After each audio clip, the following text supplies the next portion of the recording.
Welcome, ladies and gentlemen, to another episode of NextGenTCG. I am your host, co-host, Nick Tetra Ninja, and as always, we have the hardest working man in the Pokemon hobby today.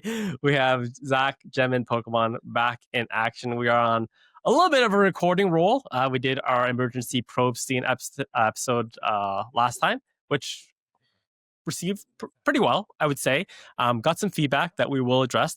But before we kind of get too far into it, I do want to do a quick reminder to everyone that we are now on Spotify as well as Apple Podcasts. As always, you can find us video form on YouTube if you want to see exactly what we're talking about in terms of artwork, charts, all that kind of stuff. But if you're on the go, because you shouldn't be watching video and driving, you can always just find the audio version on podcast as well in the link below. So, Zach, how are we doing? How are we recuperating for all the Probstein news? Don't get into it, but I just kind of want macro level. Okay, let's get into it. All right. Let's just get into it. Let's get into it. All right. So, Snype is dead. Officially dead. Right? Apparently, man. I mean, I'm just shocked. It's still just shocking. One, to believe what came out, and the fact that anytime you have these instances of financial crimes and this and that, and shilling, and then all these very questionable things that are hey, this is getting pretty criminal versus civil, and so it's for him to return all the money and just cancel the platform is probably the safest way to go. It's probably just a risk, standpoint, just de-risk the whole thing. Man, I want to dive into it so bad, but he's back on eBay. The listings are already live on eBay. So if you send items to Rick and Snype and this and that, they're not on Snype anymore. They're on eBay. eBay welcomed them back with open arms, and they said, you know what, we'll take you back, man. You make us a lot of money. We are happy to have you. And I guess everyone's just going to forget the fact that this whole thing happened and how bad it was. And isn't it weird? I know everyone's got skeletons in the closet. But it's there's no accountability these days. It's horrible. Yeah, zero accountability, really zero addressing the issues. So they released an actual, I don't know, man. This is just all lawyer speak, but they released a comment. I'm gonna read it to you. I hate reading these things, but once again, since we are now available audio only. I need to read it for the audio only listeners. So this is verbatim. So here we go. Probstein Auctions confirms our return to eBay. As part of this transition, we will be winding down operations of Snype indefinitely, with every transaction on the platform canceled and all associated funds to be returned to the buyers. The shutdown of Snype is being executed through a careful process that places users' safety and digital security at the forefront. We are following a methodical wind-down plan designed to ensure stability and clarity at every step. So, one thing I want to talk about is, first off, so when the news kind of broke with Snype, the Snype landing page for their website stayed up way longer than it should have. It stayed there, just kind of telling people the site's suspended. We'll get back to you. The problem was they didn't secure the back end still. So you could still, with that landing page open, you could still access user data. Now that everyone knew, everyone and their cousins knew that Snype has been breached, and you can access data. Literally, you could have every person with any sort of technical knowledge in the world just accessing data and information, people's personal information, credit cards, and all that type of stuff. So that's a ball drop. That's a mistake that they didn't fix immediately. So consequently, now post-mortem, basically Probstein's Instagram account, which was pretty much littered with Snype posts up until the release of the platform, just straight delete everything, pretend it didn't happen. They no longer exist, and that's kind of where we are today. Yeah, I mean, you have to just maintain. You have to manage the risk and pull everything in. The fact that they still have the landing page, you can still access all the backend data is pretty bad. A lot of states have different laws and such around notifying users of, hey, this information is made available, and I think I read somewhere it's certain information is available, but not all information is made available. But when you go the actual source and big shout out to E4 for finding out a lot of stuff yet again. Some of the best investigators in the hobby are on eliteforum.proboards.com. Pretty amazing. Apparently, you can see all that stuff, and so it's kind of counter to what you're reading, and the statement's just a blanket corporate statement. It's just what you would expect from anyone.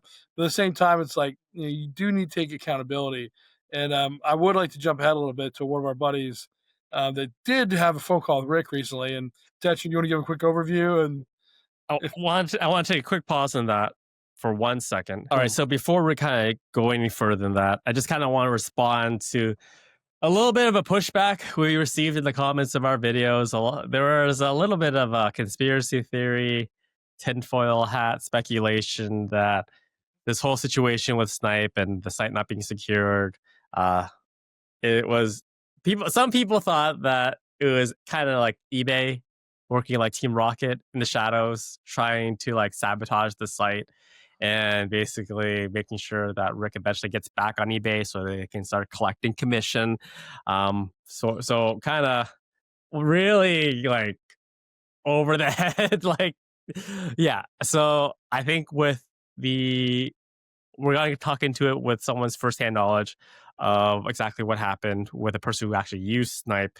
That's pretty much flushed the idea that this was a nefarious act by a third party to try to sabotage the website. To me, this just it all comes out. This was just complete negligence on the development side, not testing the platform beforehand. But you and me, we didn't have any cards of Snipe. I didn't bid on anything on Snipe. Did you? Nope, I didn't even click on it. So we have a community member, Dan. Gotta catch them all. He does Pokemon full time. He's buying, selling, hustling. Great guy, Dan.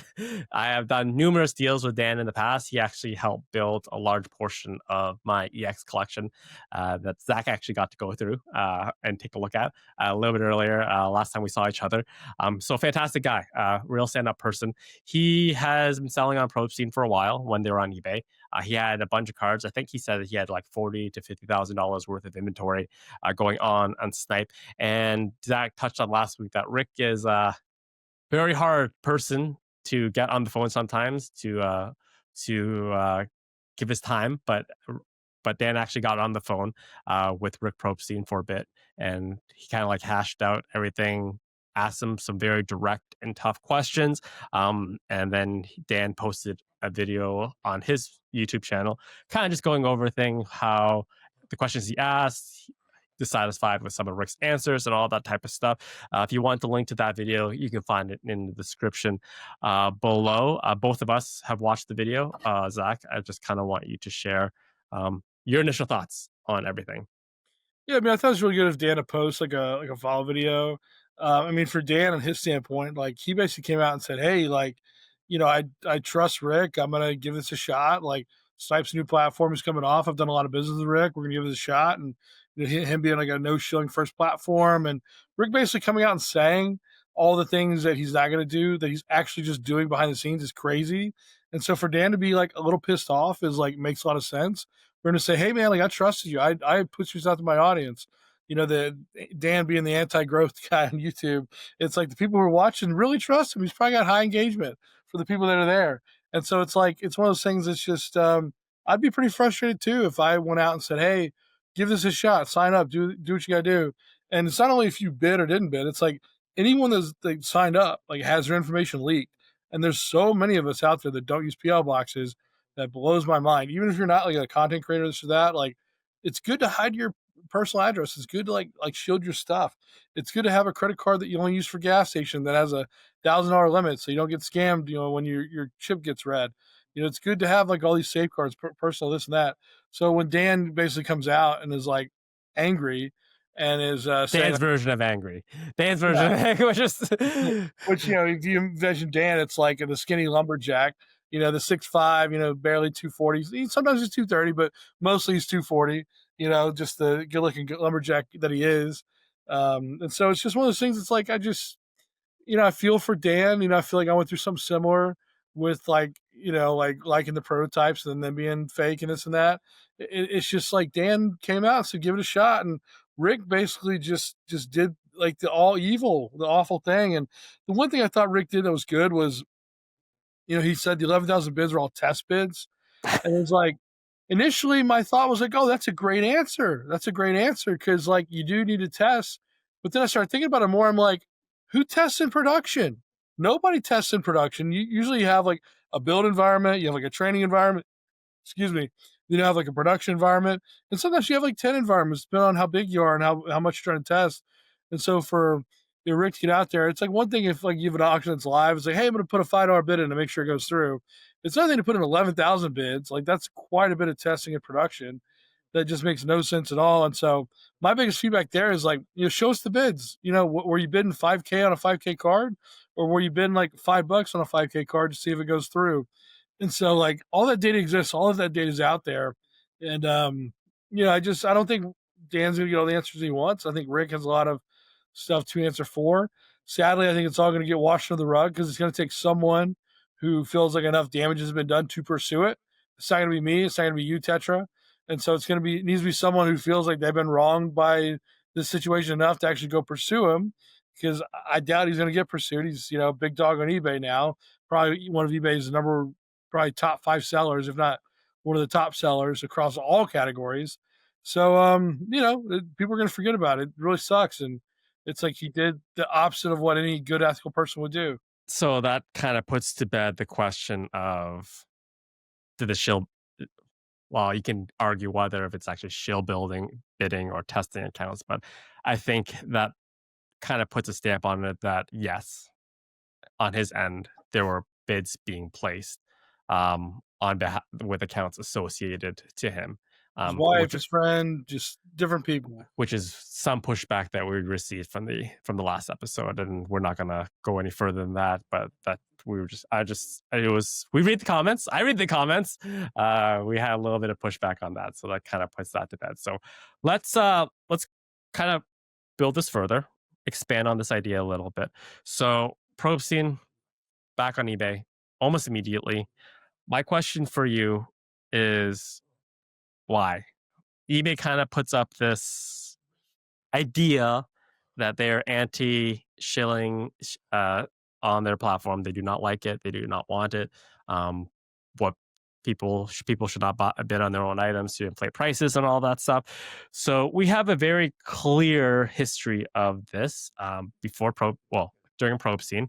We also had the existence of PWCC auctions, which was such a magical time on eBay for the hobby. I loved PWCC eBay auctions. That was like peak collecting for me. It was so fun just talking on Discord with everyone as they were going on. Just made everything a lot easier to use and everything just more transparent and as well as more viewable. So why does PWCC get kicked off eBay for apparent shill bidding, whereas you have a company like Probstein who basically all the evidence is out there that's pretty much most likely shill bidding? Why is eBay so more easily to accept Probstein back on the platform, whereas PWCC/Fanatics pretty much kicked to the road, told never to come back? What's the separation? Why are there two different outcomes for basically the same action and same circumstance and case? I think it comes down to just politics. I think it comes down to just different people, different personalities. Rick runs probably one of the most efficient sweatshops in the whole country. He's got 20 employees in New Jersey just cranking things out. You get a package of rice today, it is on eBay that night. That's pretty incredible. That's really incredible. PWCC, the former leader from a while back was Brett. Anyone that's met Brett knows he's probably one of the top 10 smartest people in the hobby, public, private, anyone you meet. I mean, he used to work at Microsoft, led a lot of categories there, invented a lot of things, incredibly gifted when it comes to technology and innovation. And the first part of PWCC is they were very, very, very pro collector. They invented the vault, and they did it in a way that really benefited the collector. They invented like the loan service, loaning on assets, because they realized it's actually hard to get a loan on alternative assets. They help with that. And there's a lot of other things they did that were very pro collector that essentially over time they changed to be more capitalist and more business focused and kind of got away from the collector side eventually to when they sold to Fanatics. Now they're just totally different. But Brent, being the person he is, he's very bold, outspoken, and, Brent is going to do things the way he wants to do it. And a lot of people that have met him or talked to him just, they understand that. And so my understanding at the time is that eBay basically wanted to buy PWCC. Brent said no, probably not in that kind of way. He probably said it in a much different way. I know that they wanted the vault service. I know they wanted a lot of the services they had. And so PWCC was going to transition off anyway. It was widely known at like the national that year that they were going to leave and this and that. And I think eBay just out of spite kicked them off early. It forced PWCC to launch their private service a lot faster. They had a lot of issues, not as many issues as Snype because it actually worked. PWCC did, and then it was one of those things that just I think eBay was rubbed some type of way. All the people that led eBay at the time, they've all been fired. None of them are still there from that time. eBay's had a lot of turnover since then, but no, I could definitely just see PWCC being a more friction relationship. And Probstein, it's like you got one guy who's generating a ton of revenue for you. He's generating a lot of fees. He's probably pretty easy to work with. He's probably also in a tight bind. And I'm sure that eBay probably would have tried to purchase Snipe at some point. Maybe that was his angle was, hey, we're only making you $10 million a year in fees. What if I build this platform and sell it to you for $50 million? Like, I don't know. It's a good way to look at it. I mean, there's a lot of angles that you can look at for this. So, typically if you get big enough, eBay's going to buy you, and so I see it as eBay loves to collect their fees, so they would of course welcome them back. And what's odd is the reason they kicked PWCC off is the reason they're welcoming Rick back. So it's very very odd. Do you ever foresee a chance that PWCC or slash Fanatics, talking about like how most of the executives who made the decision during that time have been fired? Do you ever see Fanatics returning to eBay at any point? I know No, they have their own platform. So they don't have to pay eBay commission fees. But there is a section of cards, modern in particular, that just generally don't do well on Fanatics. Fanatics is really good for some of the higher end rare items. But let's just say prismatic prismatic Umbreon or whatever the new hype card is, SIR Charizard. If you follow the market, they generally don't do as well. Readily available stuff doesn't do as well on Fanatics as it does on eBay. Um, do you ever see like a separation of the two and Fanatics returning back to eBay? no, not a chance. Not a chance. Fanatics is way too big. They're a $40 billion company. They want to own every vertical imaginable to the point that they put Topps and Panini out of business. Panini, the head honcho there died a couple years ago, so they may not have enough money to sue Fanatics. And so it's this world where Fanatics would much rather become the next eBay than list on eBay. What I've learned over the last couple of years, just being in business, is sometimes partnerships can work out really, really well. Maybe there's some partnerships there that could happen or things that they can offer each other to help this and that. But Fanatics is such a capitalist driven, just we want to own everything type business. They're also very, very heavy in middle management. They have probably way too many people there in the middle management layer. I just don't see it happening. I see them wanting to get bigger versus smaller. And they're big. They're very, very big. 36 billion. That's crazy. They're actually similar size. I did not realize that. And that's just based off the money invested in Fanatics. I don't know. They may actually be way, way bigger than that. Okay. I'm just dreaming. I would love it to happen. It's kind of like the divorced parents getting back together to again down the road. It's a pipe dream, I know, but I would just kind of love to see it. All right, so I think that pretty much will place a bow on the whole Probstein thing. Man, do you know who loved this Probstein news? Do you know what company loved this Probstein news? Beckett. Beckett, absolutely. And this news could not have come at a better time for Beckett because Why? it just completely overshadowed them. Because I think like a week and a half ago, 2 weeks ago, they actually got hacked. It wasn't negligence. They're pretty much their platform got hacked. Once again, user information just everywhere for everyone to find. Rich people, rich influencers, addresses, emails, all that kind of stuff, to a point where they actually stop accepting submissions. Wow. Beckett stops. I think they've resumed, but Beckett stopped accepting submissions for a bit there. So this we talked about last week how like like not too long ago, PSA Beckett like just neck and neck in terms of just like pure the amount of cards they're grading on a weekly, monthly, daily basis. I pulled up a chart from gemrate.com as of yesterday. PSA killing it, 77,000 cards graded. Next followed by CGC. Tag actually doing pretty well. Just really quick, tag, my comments on my tag, once again, read comments, push back people. My comment that I wouldn't be surprised that if Tag went out of business. I just to clarify, I honestly, if I see my future of Tag, I think eventually they're just going to get acquired by another company. Mm-hmm. So they will cease to exist as Tag, but I could also see like the technology that was inputted into Tag just being straight up bought and absorbed by another one of these grading companies, which sometimes that's like the actual purpose of creating a company. Sometimes the model for some companies is just to be bought out by another large company to make yourself attractive enough that you're just acquired by another company. So if Tag gets acquired, like I wouldn't be surprised if Tag gets acquired by another grading company at some point down the road. But anyways, Tag at 6,000. Beckett's obviously numbers is really low just because they shut down accepting submissions for a while at 1.5K, and then CGC holding it down at 1.1K. So your thoughts, Beckett hack? They did not really address it whatsoever. Silent mum's the word with them. I just thoughts on the hack and kind of like the numbers of grading that we are seeing to this day. Yeah, no, I'm surprised the Beckett hack. I didn't even realize they got hacked. I totally was unaware. Knowing they have a computer that's working is news to me. So last time I went there, they said, "Hey, we want a paper submission form," and I said, "But I've got a form online." They said, "No, paper is easier for us." I was like, "Okay," and, this is 2025, so I mean, would they hack the stack of papers? Like, I don't know. It's gonna take a while for it to leak online. No, just all seriousness.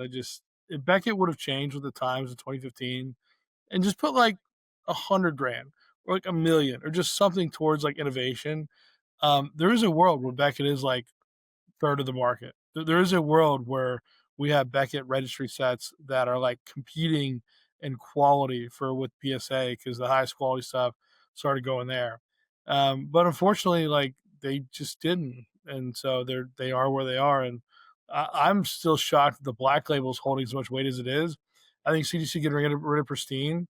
I understand how that really helped them operationally internally, but I think it is kind of kept Beckett on the with that option no one else has. And Tag so, as well. Tag 10 as well. well, Tag has the pristine grade, the 990 and above, which is really nice. It's really hard to get. I think Tag is still improving their technology. And I think Tag is also far, far beyond all the other grading companies when it comes to technology. But like it's difficult to grade with just computers and stuff. Cards are not like a one factory thing. Cards have been printed over 100 years, many different factories, many different types of paper, many different chemicals, many different layers, many different hollow fold patterns, many different cuts, edges, borderless, not borderless. Like Tag is not just grading one card from 1 year; they're grading everything, and that just takes a long time to get right, and it's going to take a while for Tag to get there. But they're the ones undertaking the mission. I mean, if they get enough experts on board, like they're going to be able to do it. And so, I mean, if I was Tag, I'd probably poach some people from SGC or just someone that can help you out with vintage because that's kind of where a lot of value's at. But no, I mean, the grading numbers today, like people are grading more than ever. The mystery box like era is like as on fire as it's ever been. You're seeing more and more variations and deviations and just subsets of boxes and ideas just come out. I think it's only a matter of time before the market's regulated. I think it's only a matter of time before like there's some more involvement. because it is getting to be so big. So kind of just rewinding on the whole tag needs optimization for the grading process. There's a lot of nuances for grading. Like there's a lot of things that go into it that just like you just can't scan a card and basically say this is it. This is the grade.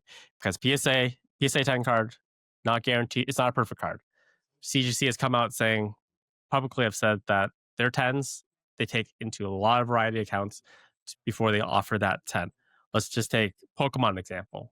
For example, Jungle. Constant lot of silvering on the left hand side of the cards, usually. Which could be viewed it's a factory imperfection, but it's imperfection nonetheless. But you saw from that era grading, and still to this day, that cards, because it's a factory issue, they'll still receive a 10 grade because they take into that account. Another example, if you're into hockey, at the time when I started collecting, there was one PSA 10 Gretzky available on the market. I think the population now is um, at three for that card. And if you look at the corner, you look at the edges of that card, it's not a clean edge because the card was literally cut with a wire. It's not cut with a X-Acto knife, something sharp. Literally cut with a wire, so the edges of that are not clean. So things like that, graders have to take into account. Tag needs to kind of like build a model around that to take into account as well. So that's a lot of information. You need a lot of information. You need to be really deep into the hobby, good understanding of the hobby, to kind of like understand all those factors we put together. Yeah, no, 100%. Like, I mean, the knowledge is very deep, but I think that they're way beyond when it comes to just technology and their ability to do things. I think putting a grading pod in every card shop in the country, I think is incredible. I think that'd be a great way to do it. And like, I love the idea of grading companies working more closely together in the future to dual grade. Because the thing is, like, I was talking to a really good friend of mine in New Jersey Collecticon Master Set Games, and he said, "Look at this showcase. You had eights, nines, tens, pristines, every grade in there." He said, "We both know if I were to crack all these out, send them back in, we're not getting the same grade on any of these." And I was like, you're probably right. It's just, it was one of those things that was just, it's hysterical because, like, the only reason we like grading companies is that trust. Yet, like, there's no trust for them to be consistent across the board, except for Tag. Now, I think Tag has some things to improve on, but I think that Tag is by far the most consistent of all of them. The one thing that kills me is like PSA would give out tens of Jungle and Destiny years ago, whereas today the grading standards are so hard that like there's really no instance for a pack pulled Jungle Hollow or Neo Destiny Hollow to ever get a 10.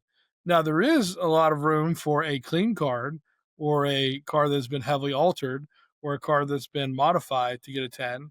And so, my big point of view today is like, all you guys getting these, like, 10 cert, WotC 10s, like, those are just clean cards. Those are not pack pulled cards. Those are not, unpolished cards. It's like those are cards that have been altered, because the thing is, like, when we were sending cards in, back in, the 20 cert eras and, all that, we were cracking like 30 boxes and sending the best cards. Like, those cards are the best pack fresh cards, whether you like it or not. That's how they came out of the pack. And so, when you see these perfect cards coming out, they're all altered, every one of them. I mean, I just tell me that, that this perfect WotC card exists. Why didn't it exist the last 10 years? It doesn't. The card cleaning industry has grown by far.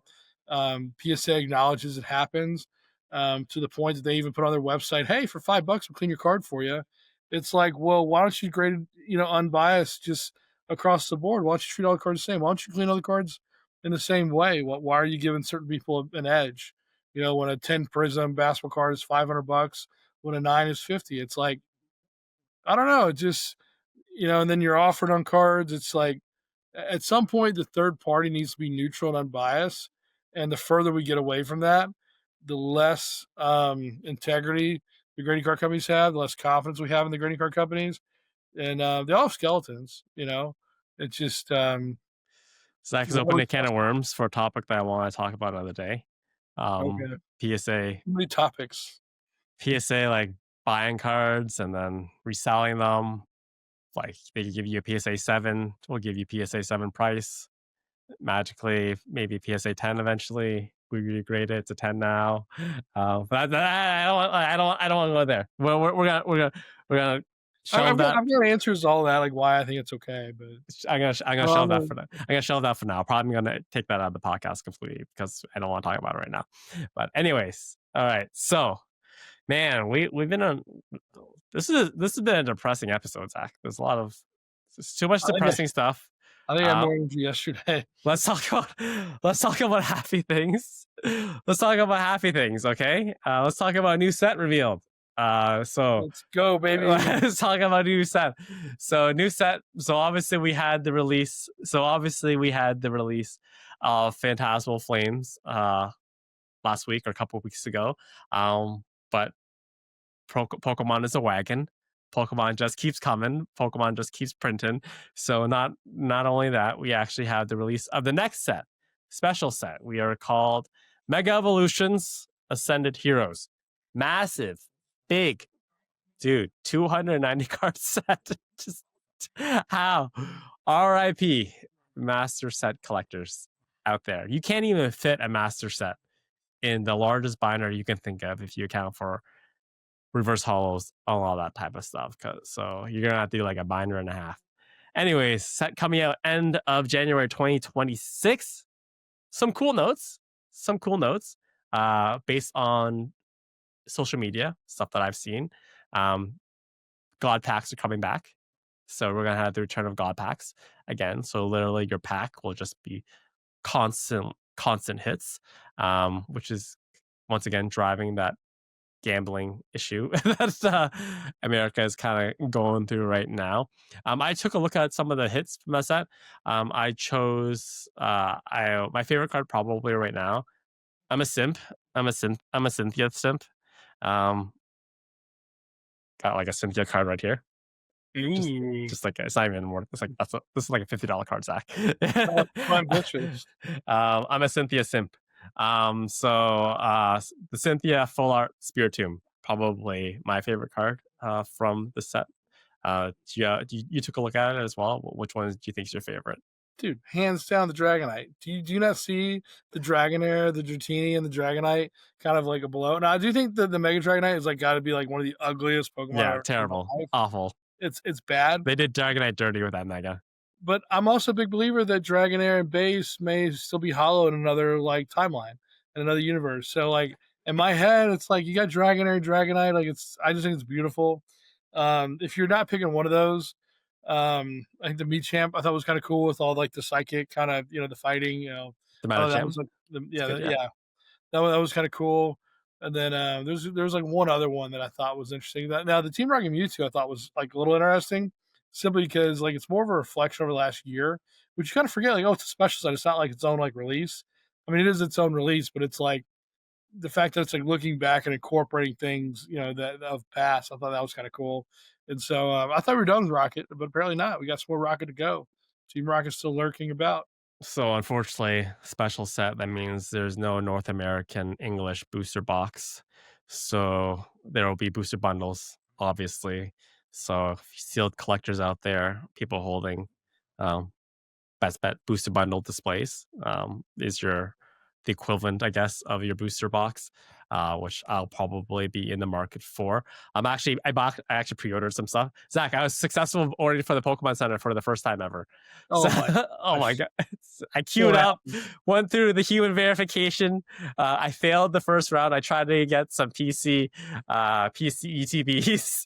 Unfortunately, I was on a walk with my family when that drop happened, and it just did not work.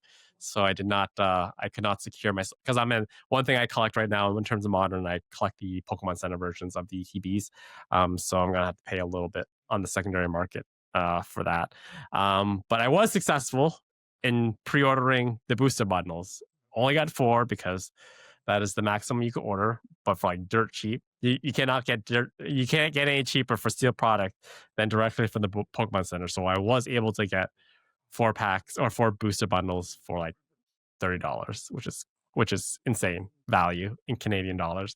So my first success ordering directly from the Pokemon Center, I'm very happy about it. It was a Wow. win for me. You're rich, baby. Good deal. Rich.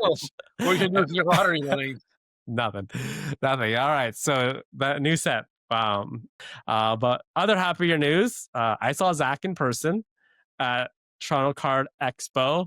Mhm. So full disclosure, I know like we did like a sick episode prior to this, but like, dude, I don't know if I hit it well enough, but I was like dying when you Yeah. were here. I actually had pneumonia. Like Oh, wow. You I was, go. I was on the shelf. Like we had like a lot of fantastic meals. We went out for dinner a lot. We got some good Mhm. food. Met up with some friends for good food. I literally could not taste anything, so it was kind of just like wasted on me the entire time. But You you should were have told me here. that. We could have gone to, No, like, no, it's some okay. It's board. okay. But you were here. I was just like, I just need to man up, dig in. Zach's here. He's only here like every couple of years. I can't just be laying in bed doing nothing. So we pushed on through, and hopefully you had a good time at Toronto Expo. I know you had some stuff that you bought. Just kind of give everyone what was the vibe at Toronto Card Expo? What were your takeaways? I thought it was a really good vibe. I mean, I went early on Thursday and Friday, and then I flew back on Saturday for Fort Worth CollectCon. Had some obligations here I had to be here for. So the 2 days I went were a little less like crowded, and I was very very happy with the amount of vendors there, the amount of Pokemon vendors. There's a lot of sports and hockey vendors there too, but I thought the prices were very very fair and reasonable. To the point that I've had people say, "Hey, you got to check it out. You got to check it out." And for years, I've been like, I don't really want to go to Toronto. Like, I mean, I'd love to go visit some friends or sightsee, but like going for a card show, it's like, it's a little much. So, but going, I was actually very, very pleasantly surprised. I think CollectCon, a lot of the vendors are overpriced. There's a lot of times I go to a booth and there's nothing I want to buy.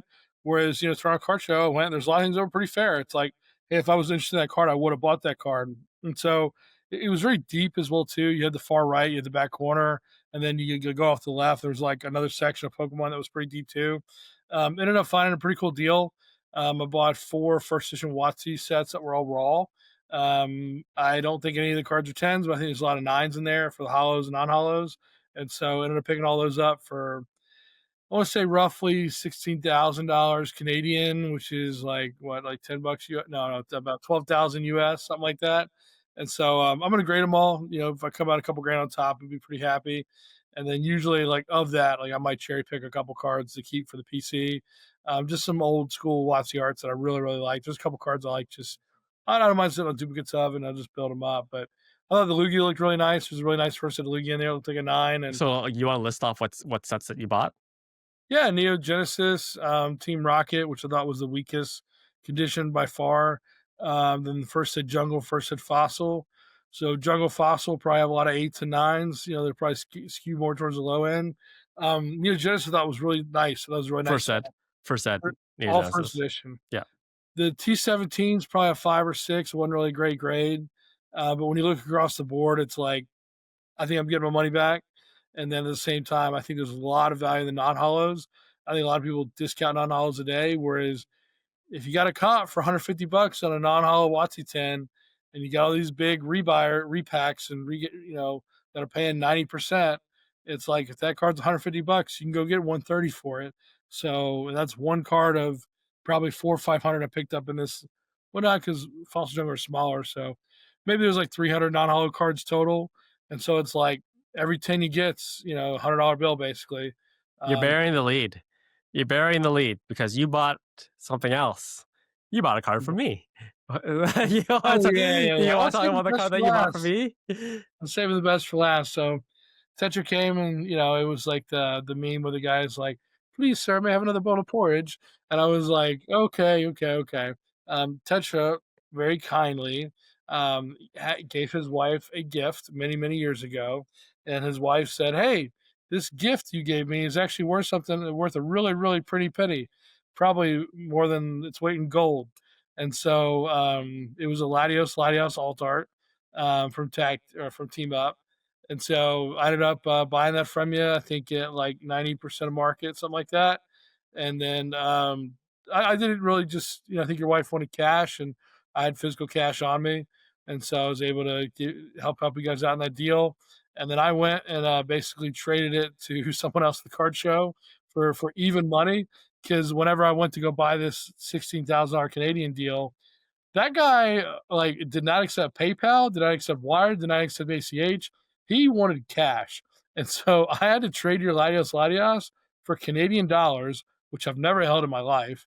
It was like I wasn't sure if they were going to disappear when I picked them up, and so I ended up getting them, and I took them straight to the guy and completing the deal. So it was a win-win-win all around. Very happy. So first off, I tried to shop around that card around the show, and like, man, so like you're talking about like, so I shopped around to one guy. He's like, because I didn't have the card on me, I just like, I walked up and said, "Are you interested in a tag team Latios Latias? And if you can, give me a price." And he's like, "I need to see the certain number." I'm just like, "Come on, dude, really?"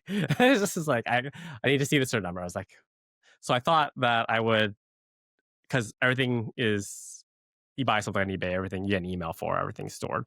So I had to like jump onto my phone, try to find the card, and then I thought I bought that card for like $300. What'd you buy? Tell everyone what you So bought. I found the picture of it. Unfortunately, the picture was so pixelated that I still couldn't make out the cert on the card. So I bought the card for $57.50. PSA 10, already great. PSA 10. 50. So the story behind that card is I gave it to my wife as an anniversary gift, and she literally took it into work and had it sit on her desk like overnight. Like, janitor could have walked by the desk, said, "Ooh, don't mind if I do." Picked up the card and just like took it home. A couple of years later, noticed that, wow, this is a seven to $8,000 card now. But anyway, so I gave it to my wife. My wife is on mat leave now, and so her income is not as well. She receives her last mat leave check next month, and she's like, "Nick, I could really use some extra. I don't want, I don't want to sell it, but I would like some extra spending money just for myself, baby." I was like, fully understand. I gift you that card. It's your card to do whatever you want with. Personally, myself, I probably would have just held on to it a little bit longer. But Zach said he was interested in it. I sold it to him. My wife was ecstatic. She's very happy. So he sold to a vendor at the store at the expo. And a couple days ago, I did see that card has once again been sold again. So that card has been exchanged multiple times, probably 3 to 4 times since I gave it to Zach. So that's cool. But it was kind of cool to do an in-person deal with Zach at that time, first time ever. So other things that happened at the show. PSA was doing in-person grading. I know that you did some in-person next day submissions. I did the long route. I actually did my first ever PSA personal submission. I have submitted cards personally myself, but I usually use an intermediary source. I've used Bloodkins before, RIP. I've used Mason before to get some cards graded just because I like that bulk pricing. But I actually paid more. I could have once again used an intermediary person for far cheaper than what I paid. But I was like, man, I really want to do my very first PSA submission on my own. So I decided I'm going to do it. I submitted a bunch of cards. I submitted 28 cards to PSA. They'll be here like 6 months probably. But it was kind of cool to get that under my belt. Also, Zach mentioned there was a bunch of hockey's big in Canada, so I picked up a lot of hockey gear, pro stock, Toronto Maple Leaf stuff for myself that I plan to wear. But one thing that I enjoy being around Zach, I love your company overall. But you find that when you hang around Zach, sometimes you hear stuff that you probably shouldn't hear, and sometimes you hear on prices stuff that will absolutely blow you away. So let's talk about the deal that didn't happen. That was close to happening. Let's talk about today. We're going to be talking about modern mostly, but just for this very brief period, let's talk about vintage. Is just kind of like out of control right now, and the prices for some vintage cards that I was hearing, I just couldn't resist trying to capitalize on. So I'll let Zach take over on this one. Yeah, I mean, so I get asked for cards all the time. Been very, very lucky to have built the collection I built, and then I've also helped a lot of other people build their collections over time too. So I have a pretty good, understanding of where certain cards are. and then certain people are in different places in their journey. Some people are getting closer to that selling point where they can go live the rest of their life without cards, and some people are at that point where they're still acquiring cards. They still want to build their collection. So I was asked to help source a first edition base Chansey. Found like 3 or 4 of them, and basically the price was at like 150K, all in net to the buyer or the seller, and no one was budging at like 225. Everyone wanted 225 plus. So I said, Tetra, I know you got a Chansey. Like, in my opinion, I think Chansey will be lower than, you know, $200,000 at some point in the next 5 years. I think your ability to rebuy this card is like relatively high. Yes, I do think that they are going to sets. Yes, I do think they are getting tucked away, but markets cycle. There are people who are going to sell a set at auction for 500K or less. I think think things are going to cycle. And so I almost convinced Tetra to take 170, 180K off for the Chansey. And then it was like, we were really close to getting the deal. And then the next day, basically someone else sold, and first hit base Chansey sold for 170K. So it's kind of nuts. I mean, think about how close you were. So this was third day. Zach was here Thursday, Friday. I was like Thursday, Friday, because I heard about the Chansey, like the need for a Chansey, like when Zach was here Thursday, Friday. I was like, man, mulling it over. I'm like, if I sell this card, chances of getting it back. And then so Zach had already left, and so Saturday morning rolls around, and I'm like, okay, I can let it go for 190, net 190. And then I was like, Zach, I'm gonna let it go for 190. So I'm on. So I text the person looking for it, and basically saying, listen, I know you're looking for Chansey. I have one. I'm willing to let it go for 190. And then if you want, we'll make a deal. I was driving on the highway to the card show, get a text message back, said, listen, that he didn't know Doug, he didn't know that I had one. So he was kind of like taken back. I was like, oh, you have one? I was like, yeah, I do. So I'll let go for 190. He's like, okay, we're gonna work on it. So he texted me back at me. He was like, do you have pictures of the card? I was like, no, I don't, because they're at a bank vault right now, which I actually dropped off earlier that week. But I understood why you would want pictures, because I felt you're dropping 190K on a card. I was like, I fully understand why you want pictures. So I literally No cert number for 7K card though. No, you know what I mean? It's different, right? Yeah. So I literally turned around from my way to the card show, drove to the bank, took pictures, sent them in, went back to the card show, found out that I was undercut by 20K. I think they told me they eventually sold for 170. So my thought process was, I can rebuy, like, even if this card becomes a $100,000 card, 125, like, I'm still making a huge margin on that, and I am confident I can buy it back in the future for less than 190. But at the same time, when they told me that it was someone had taken the deal at 170, I was still very relieved. I was relieved. I was like, Zach, it sucks I didn't sell for 190, but I'm like, at the same time, I'm relieved that I didn't sell for 190, because it would have broken up my first edition base set. And then I would have had to like kind of stress about trying to replace it down the road. So I was relieved that I didn't have to do that. So it's kind of like both things in between. And then like if you would ask me like, Nick, what are you gonna do with an extra 190? It was like, I'm just gonna buy more Pokemon. I'm just gonna buy more Pokemon.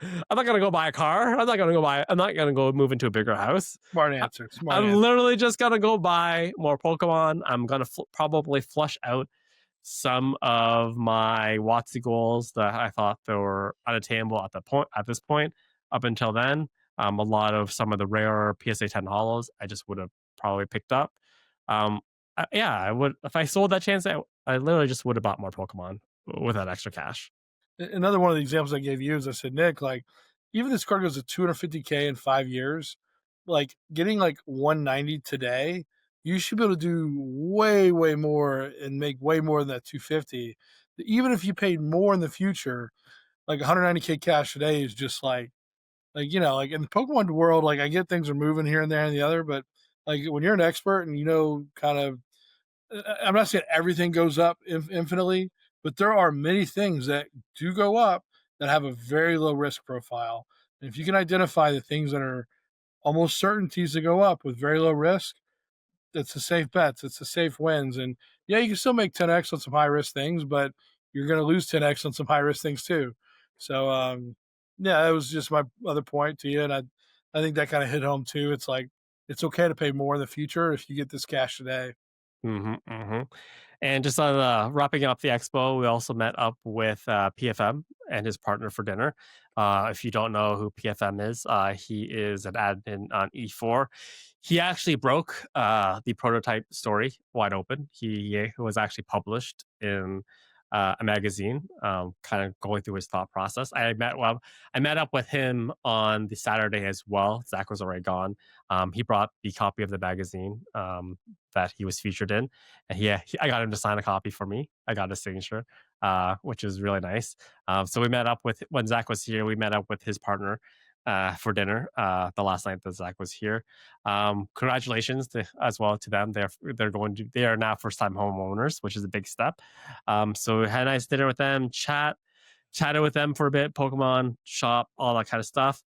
We found the restaurant we were in. His partner spotted a mouse in the restaurant. I'm one of those guys who don't like to be rude about things or like and tried to bring too much attention to it.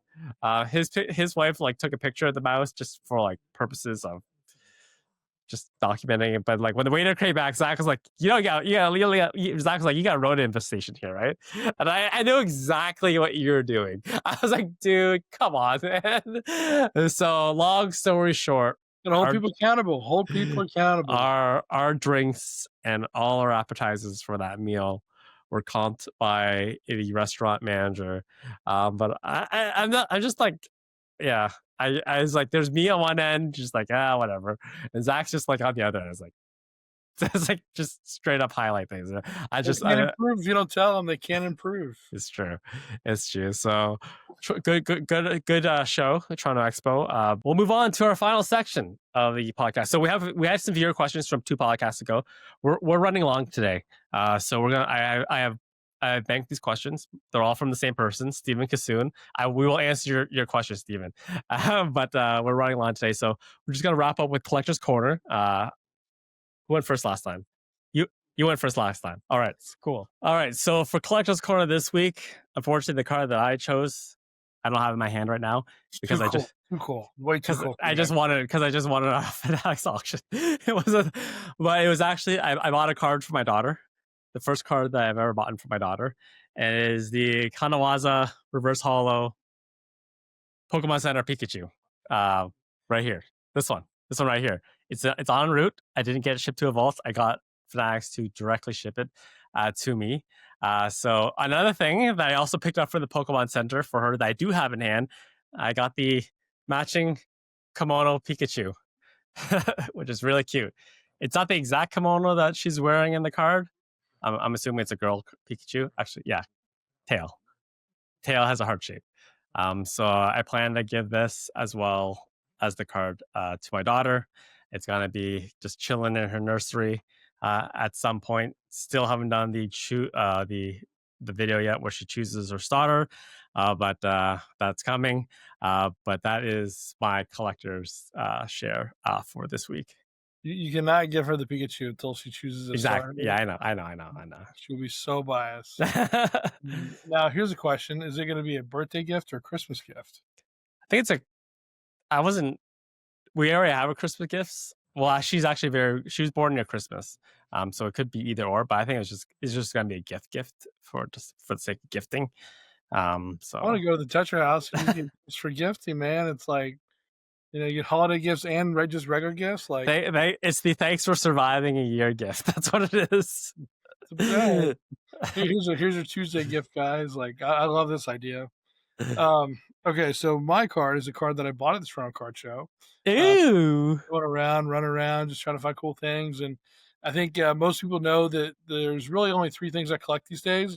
One being autographs. Love autographs. I love error cards. And then I also love Shatishis. And so very unique Pokemon historical memorable items. Really, those are the 3 categories I look for, I chase, and try to buy when I can. And so, of course, this being the easiest category complete, error cards. I LC. I thought you were gonna pull out a Shikishi on me. Yeah, I was like, oh, I that was did such a close. tease. I did close a deal for Shikishi today. Okay, Um, really quick, what's a Shikishi for those who don't know? the Shikishi is a Japanese sort of style of medium that you can draw on. Usually has a gold border. I want to say they're like 9 inches by 9 inches, maybe something like that. It has a certain surface to it you can draw on. Really, it absorbs the ink really, really well. It's actually very hard to find. If you go to Hobby Lobby, you're not gonna find one. It's pretty easy to order at Japanese art shops, but for whatever reason, I've always had trouble trying to buy them in the U.S. But typically, like you get them framed.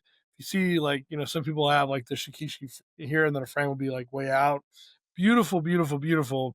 Very, very hard to get because the Pokemon artists are forbidden from doing them for money. So they will only do them for friends. They will only do them for people that they truly trust. But what most of these artists don't know is that almost every friend they do it for will eventually sell it. And a lot of times they sell it to me, which I'm very, very happy for. And so all these artists out here got a bunch of fake friends. And I wish that I could just get an artist to do one for me because I wouldn't actually sell it rather than me just buying it from all these people. So, yeah, all your fake friends, I'm the one juicing their pockets. So that's my rant. Anyway, card of the week. You got the Dark Raichu. This is actually kind of hard to see, but it's kind of blurred text. And so when you look at it in person, you can basically see it really, really clearly that these two, it's not so clear, that it just kind of blurs right there. So this happens with some LC where the black will blur a little bit. There's probably 3 or 4 cards I've seen it on. It's not the craziest area in the world. It's not the most insane area in the world. And the challenge with cameras that we have these days is it actually will kind of sharpen the image a little bit. But you can kind of see maybe briefly that the text is a little blurred. And I thought that was cool. It's not a big error. I mean, it's an 8. I paid basically full market. I didn't really try to negotiate a little bit, but I mean, I was going to pay whatever for that card. And I thought that was kind of cool. And, I try to think if there's another card of the week we could throw on there. Some other cards I bought at Toronto Card Show. These are 2 first edition Team Rockets. These actually have gray stamps. So the stamps are a little bit more gray. That was kind of a cool pickup. And then I think I picked up maybe like 1 or 2 other like kind of cool cards at Toronto Card Show. But we'll save those maybe for another week. Other things that I bought at the show, I've really filled out my PC Pokemon Center ETB collection. I picked up like probably like 8 boxes at that card show. just crazy. Some of the ones I bought for you, you're like, oh, the condition isn't good enough. Yeah, Zach tried to. I told Zach that was what I was in the market for, and so he found the pair of Chilling Rain ones. There's 2 versions of the Chilling Rain box. He tried to work it very graciously. He tried to work it into a deal that he was trying to do. It was and a great price. It was a great. It was a good price, but I'm picky with my condition of things. So I kind of got there. I was like, I looked at the boxes. I'm just like, yeah, I appreciate you, Zach, but I think I'm gonna pass on these because I kind of want better condition ones. Yeah, so The wrapper was tight. I thought it looked good from afar, and I was like, I got it for basically the price that he was targeting. Which I know if it's on Tetra's price list, it's probably already maybe a little too low. So I was like, oh, he's saying yes, this price, let's do it. And then Tetra gets there, and but I appreciate you, Zach. I actually also get to since my card had to relate to my daughter. My Zach actually came over to my house. He met my daughter for the very first time. She kind of side-eyed him for a bit, but eventually she warmed up to him. So that was very nice. Very, very sweet daughter. Very cool, very playful, lots of energy. She's definitely the one thing you tell me is that she's very observant. That she'll sit there and you can see the wheels moving. You see the thoughts going. She's like, I don't know if I like this guy, but you can see her thinking. And so you forewarned me before we went over there, and she's definitely a thinker. She's definitely a thinker. Yeah. Maybe be a writer or reader or something. But can't wait for the day that Tetra leaves Canada to come look at like all the cool cards I have around me all the time. Yeah. And come hang out, come look at some cool stuff. I mean, like I've got a raw Lugia right here just hanging out. Like we got just piles and piles of cards everywhere. You could always just come see. So all right. see. Let me buy you lunch for once. Like one day. I promise. This is my promise to you, Zach. I will at least make 1 trip next year to see you at a card show. Just 1. But I can guarantee 1. You give me the dates, I'll choose 1, and I'll come visit you. Is this 2026? 2026. 226. Okay. 2026. I'm gonna go back and watch the podcast and make sure this wasn't cut from the podcast. I want to make sure this is still in there. All right. So I will see you for one show at some point next year. Guaranteed. I can't believe it. You can't believe it. That's All right, ladies and gentlemen. And that brings us to the end of a very long episode of Next Gen TCG. Hopefully you guys appreciate it. We have a lot of good stuff coming. Zach's, like I said, busiest man in the hobby. He needs to take a break. He needs to lay down, rest his head, recharge. So we're going to let him go do that. Thank you so much for joining us today. And we will see you guys for the next episode.